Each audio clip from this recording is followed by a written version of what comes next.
vous présenter la proposition de loi fixant les règles de perception des impôts, droits, taxes et redevances dus à la province du Lualaba.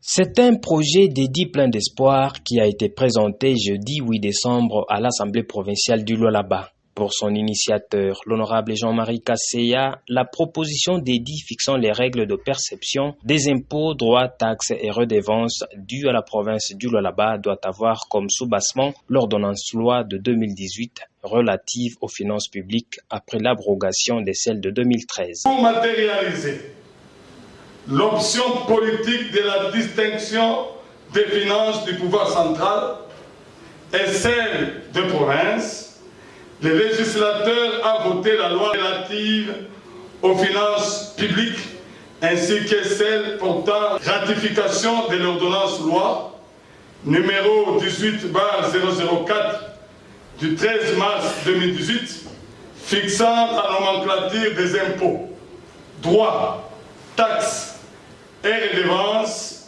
de la province et de l'entité territoriale décentralisée ainsi que les modalités de leur répartition. Pour mobiliser ses propres ressources, la province du Lualaba s'est dotée d'une direction des recettes et d'un édit portant procédure relative à l'assiette, au contrôle et aux modalités de recouvrement des impôts, droits, taxes et redevances dus à la province du Lualaba.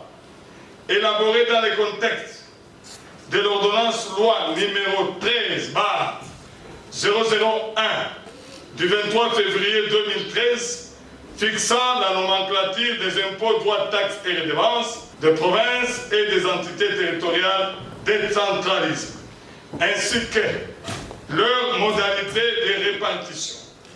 L'édit numéro 8 du 19 juillet 2017 portant procédure relative à l'assiette, au contrôle et aux modalités de recouvrement des impôts, droits, taxes et redevances dus à la province du Lualaba est devenu anachronique. Dans son exposé de motifs, tout en réaffirmant les principes essentiels contenus dans l'édit numéro 008 du 18 juillet 2017, l'honorable Jean-Marie Kasseya Chingambo est revenu sur les innovations du projet d'édit sous examen.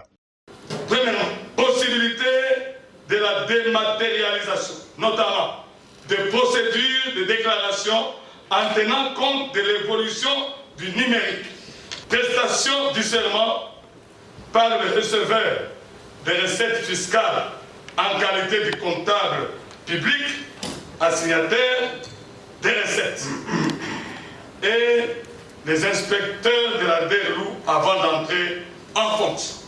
Considération de la province comme créancière privilégiée par rapport à d'autres créanciers.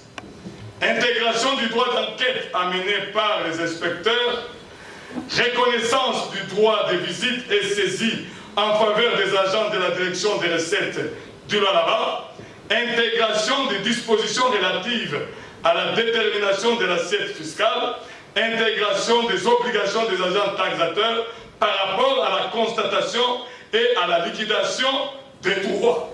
Outre les dispositions transitoires, obligatoires et finales, ce projet d'édit est subdivisé en 3 chapitres, tels que indiqués par cet élu de Kolwezi qui n'a rien laissé au hasard. Le présent édit s'articule autour de 4 titres. Le premier titre est consacré aux dispositions générales. Il détermine l'objet et champ d'application de la présente proposition d'édit.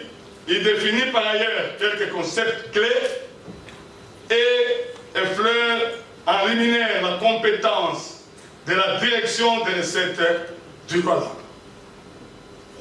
Le second titre porte sur les dispositions relatives aux impôts. À ce titre, outre les dispositions communes qui caractérisent les impôts, notamment l'obligation déclarative ainsi que les régimes d'imposition, il est exposé les dispositions pour chaque catégorie d'impôts, à savoir l'impôt sur la superficie des propriétés foncières bâties et non bâties, l'impôt sur les véhicules, l'impôt sur les revenus locatifs. Ensuite, ces titres exposent les mécanismes de recouvrement pour chaque catégorie d'impôt, le droit de contrôle, le droit de communication et de recherche, le droit d'enquête, le droit de visite et de saisie, des réclamations ainsi que les recours. Des 118 articles de l'édit de 2017, la présente proposition s'élargit à 243 articles, déclarés recevables et versés à la commission ECOFIN de l'Assemblée provinciale pour examen approfondi. Une fois adopté et promulgué, cet édit va permettre à la province d'avoir suffisamment de moyens de sa politique.